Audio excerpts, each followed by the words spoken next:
Do you hear that? What is that? It sounds like someone cleaning a cat litter box and playing with the poops.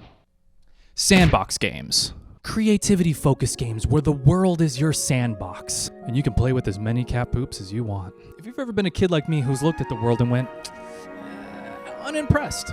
I want to build my own world out of these plastic bricks and talk to these little plastic people because they're the only ones that would understand me and listen to me. Then you've probably wished that you were a little Lego person in a sea of Lego sets where you can be a supreme overlord architect, construct cities, raise kingdoms, anything you want. Well, the good news is that we have the technology now to do just that. It's called Minecraft. And Terraria. There's Minecraft, the ever-expanding, charming, and creatively massive game that takes place in the third dimension.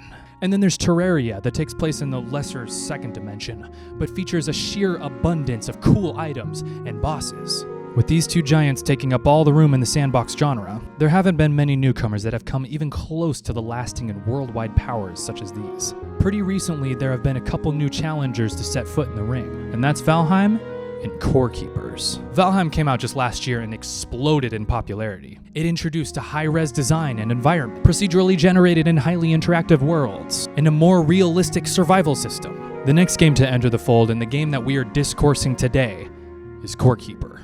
You might take a little glance at Core Keeper and think, it's just a ripoff of Minecraft or Terraria. Wrong. This may look like something very familiar like your brother, but it's actually your brother's half-removed secret fraternal step-twin. If Minecraft is here and Terraria is here, Core Keeper operates like that. Right at the start, you jump into an underground world in front of a powered-down core. And just from the visual cues alone, you think to yourself, yeah, I should power this up.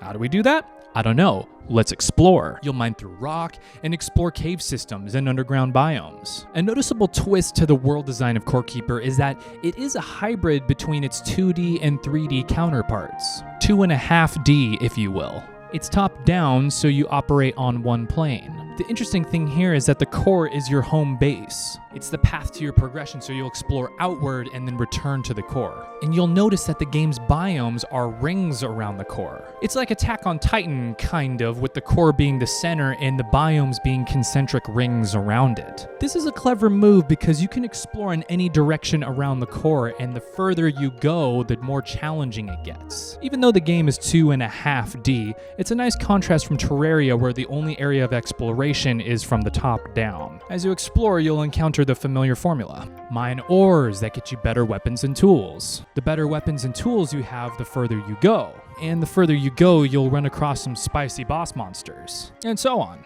You'll craft for yourself a home. There's a hunger system, so you'll have to plant some crops and cook. There's even a class and skill tree system, which adds a nice flavor boost. At the start of the game, you can choose a class like warrior, explorer, or even cook and gardener. And depending on your class, you will start with better skills in that respective field. But your character is like an open book. Much like Skyrim, the more you do of one thing, the better your skill gets, and the more skill points you have to unlock unique perks. Core Keepers probably resembles the formula of Terraria the most. Once you defeat the first few bosses, the world opens up quite a bit, literally. And then you'll have even more to explore, collect, and fight. And in the later game, you can get to some automation kind of stuff, so it's pretty cool. Now let's talk about the aesthetics. There's the nostalgic pixelated art style.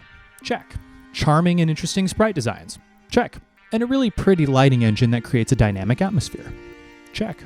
The visuals are all around really solid, nothing above and beyond, but certainly nothing mediocre. And then there's the soundtrack, which is a gem. Minecraft's approach to a soundtrack for sandbox games was to create something meditative and subtle. You could be building, exploring, fighting, anything really. So they made a bunch of tracks that were just light accompaniments to what you could be doing, so as not to suggest that you should be doing one thing or another. They had a bunch and all played randomly, so it was hard to get tired of it. Then there's Terraria's music, which is based on either the biome you're in, time of day, or if you're fighting a boss or something. And yeah, it's a really cute, fun, chiptune kind of styled soundtrack. But after a couple hundred hours of playing, man, does it get old.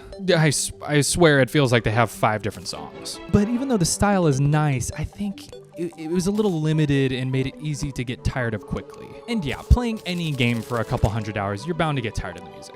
Now, Core Keeper has a wonderfully vibrant soundtrack. And yeah, if you play the game a bunch, you'll probably get tired of it too. But I think its choice in instrumentation allowed for you to get tired of it less quickly. They use a lot of live instruments and different musical genres as well. Similar to Terraria, the songs will play depending on the environment you're in or if you're fighting a boss. I was so constantly surprised by how each track I encountered was just so full of life and musical interest and variation. They got this one track with a kick and snare pattern and it goes... and then the flute comes in and it goes...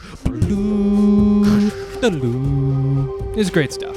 Many of the tracks are just delightfully whimsical. Kind of reminds me of like a good Disney movie soundtrack. Or dare I even say a Studio Ghibli soundtrack. For a game that takes place completely underground in the darkness, the soundtrack to this game is just a much needed injection of life. So you may hear all this and think, yeah, so it's got the flute song, but how is that different or unique or even fun?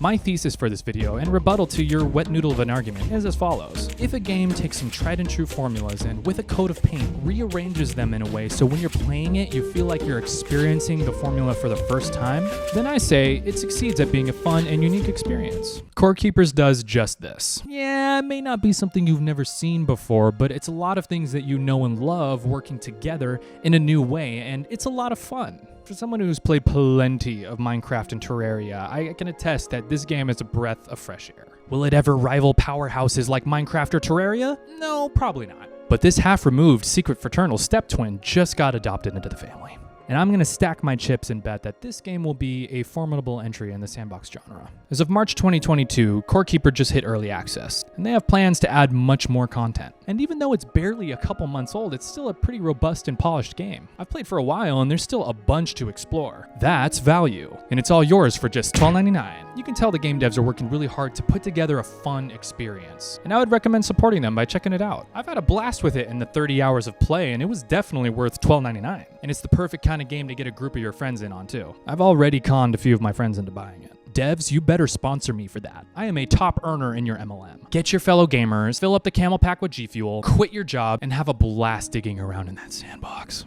Thanks for checking out the video. Check out the game. But most importantly, check out the like and subscribe button.